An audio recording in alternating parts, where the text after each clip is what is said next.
I think it's kind of funny, actually, that there are several people have come to this chair and said that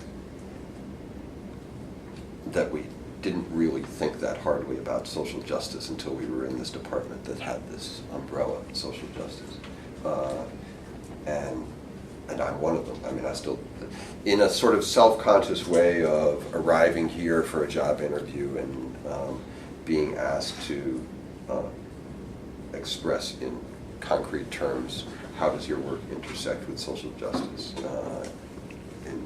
And to think over the years since I've been here since 2005 about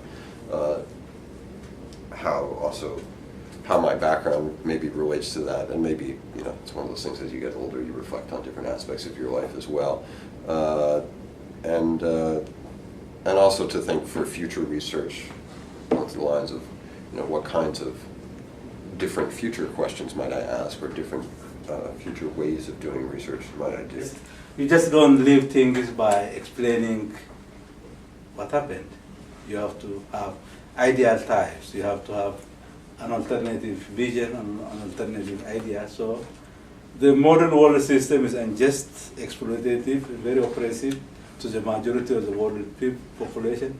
Therefore, there must be an alternative to that system where every individual, every group of people have voice and can determine their destiny. So I think that scholars who are concerned with social justice must address that. Without that, if you talk about social justice, it's like I say now, people talk about human rights, about equality, but really they don't practice it. So it's meaningless to talk about the problem without suggesting solutions. So unless we are, as humanity fights for an egalitarian world order, there cannot be peace in this world. There is going to be conflict, there are going to be conflict, war.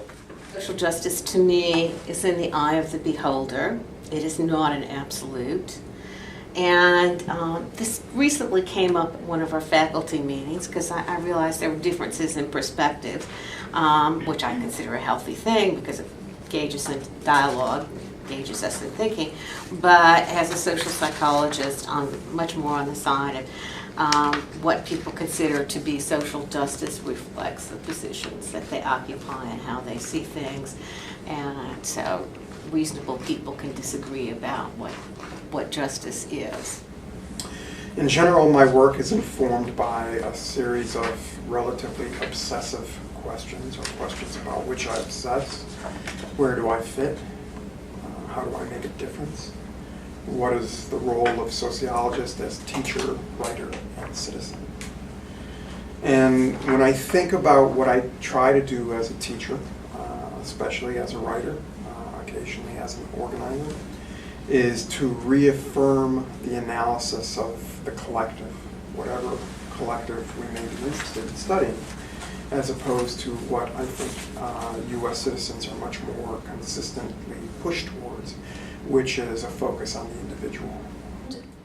So I made an allusion to what I think justice is about, you know, undermining people's living up to their potential. In practice, what I have been working out in my research is a view of justice as freedom from harm, which is somewhat different. It's not so foreign in criminology, where we're obsessed with offending and not being victimized.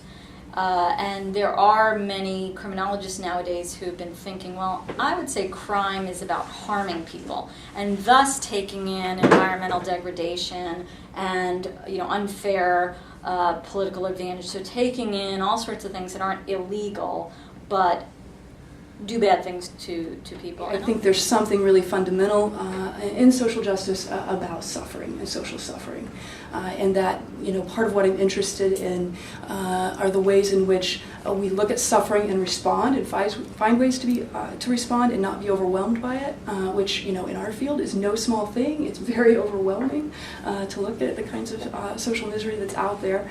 The other thing is to find ways to recognize it and not turn away very quickly or do other more cynical things. So I think if you engage in good research, and I really okay, no one believes there's such a thing as value neutral research. Right. But there is such a thing as the scientific method, So if you go out and say, my research is designed to show this, then you're a bad scientist. If you say, my research is to inquire about this with a truly open mind and say, I'm going to find what I find, then report those findings, often you have research that has significant policy implications. And, and then of course concern is like, if you have research that has serious policy implications and you don't like the policy, okay, so that's a different thing. But if you go out and you do real scientific method kind of inquiry, I think that you can present that. I actually think that the more neutral you sound when you make a policy pitch, actually, let's put it this way, I think the best policy pitches are things that don't sound like policy pitches. I saw a lot of injustice in certain areas, and it upset me, it aggravated me. I wanted to do something about that. And then when I got to the University of Tennessee, and everyone was asking me how my work fit into the theme of social justice, I said, well, actually, I think it fits in really well, because I'm trying to study how all these underlying injustices, inequalities, disadvantages that continue to exist across race end up creating these crime problems that we have in the United States. Emphasis that I placed on thinking about social justice in the seminar was on the contradictory nature of modern society, and the fact that there are lots of values that are supposed to inform and inspire our actions, all sorts of assumptions about what's real in modern society, and then there's the reality of modern society, which doesn't really fit too well with those assumptions about shared values and modes of conduct, etc. And so I essentially played the role of enabling the students to confront, this is one of my pet themes, cognitive dissonance. Basically, modern society is a context in which cognitive dissonance is a perpetual experience. We cannot possibly go through life without constantly experiencing cognitive dissonance. This is something that's directly hooked into the way modern society emerged and the way it works. And so as sociologists, or as social scientists in particular, it's necessary to acquire the ability to confront cognitive dissonance without freaking out.